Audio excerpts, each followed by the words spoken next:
It is a context-dependent decision, Congresswoman. It's a context-dependent decision. That's your testimony today. Calling for the genocide of Jews is depending upon the context.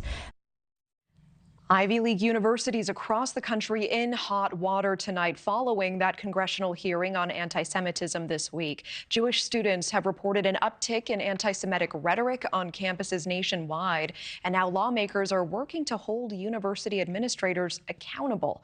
In the wake of controversial testimony from Ivy League presidents, 2 UPenn higher-ups stepped down, including the president, from their roles this weekend.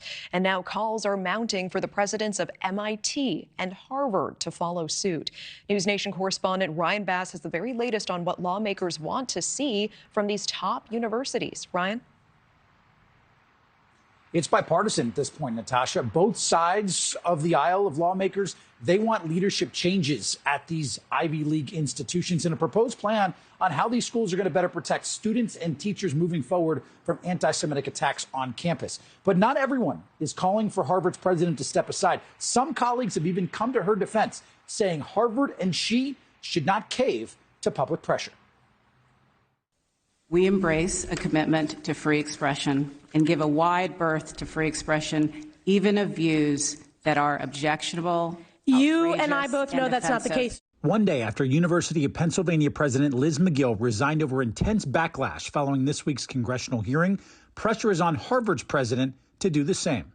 Harvard's Board of Trustees met on campus Sunday, 5 days after President Claudine Gay's combative testimony, which many say failed to stand up to anti-Semitism on campus. We embrace a commitment to free expression, even of views that are objectionable, offensive, hateful. Harvard ranks the lowest when it comes to protecting Jewish students. This is why I've called for your resignation, and your testimony today not being able to answer with moral clarity speaks volumes. Congresswoman Stefanik called for both Dr. Gay and MIT President Dr. Sally Kornbluth to follow McGill and step down, posting on X, quote, "1 down, 2 to go. This is only the very beginning of addressing the pervasive rot of anti-Semitism that has destroyed the most prestigious higher education institutions in America." She went on to say, Harvard and MIT, do the right thing. The world is watching.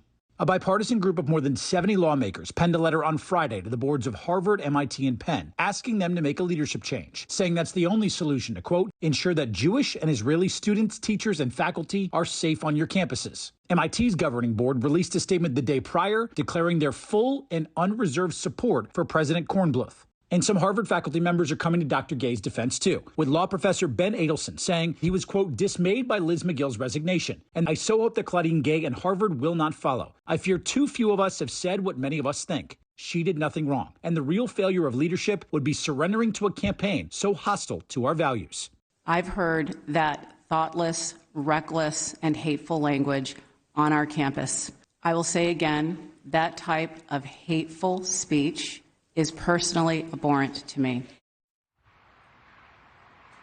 And there's apparently widespread support for Dr. Gay to keep her job here, Natasha. Harvard's on-campus newspaper reporting that more than 350 faculty members actually signed a letter Sunday that was addressed to the school's top governing body, urging them to resist calls to remove Dr. Gay as president of the university. Dr. Gay's last public comments came on Friday, where she reversed course from that testimony, apologizing and saying that her words matter. Natasha, we'll see if this governing board does, in fact, cave to public pressure and decide to force her to resign. But as of now, she still has her job. Natasha? Okay, Ryan Bass with that live report for us tonight. Thank you.